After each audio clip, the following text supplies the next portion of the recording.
18 जूनला निर्जला एकादशी आहे. या दिवशी केलेल्या उपायाने भाग्यरेषा मजबूत होते आणि अखंड सौभाग्याची प्राप्ती होते. निर्जला एकादशीच्या दिवशी भगवान विष्णूंना दही व इलायचीचा नैवेद्य दाखवावा. असे केल्याने जीवनामध्ये स्टॅबिलिटी येते आणि प्रत्येक प्रकारची अशांती दूर होते आणि कार्यात सफलता प्राप्त होते. या दिवशी उपवास करावा ज्यांना शक्य होत नसेल त्यांनी मांसाहार करू नये, शुद्ध शाकाहारी जेवण जेवावं. त्या दिवशी भात खाऊ नये.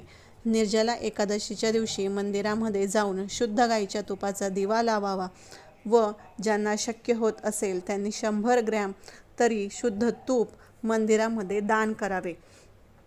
त्यानंतर पिंपळाच्या झाडाखाली तिळाच्या तेलाचा दिवा लावावा आणि ओम नमो भगवते वासुदेवाय नमः असं म्हणत 11 प्रदक्षिणा पिंपळाच्या झाडाला घालाव्या.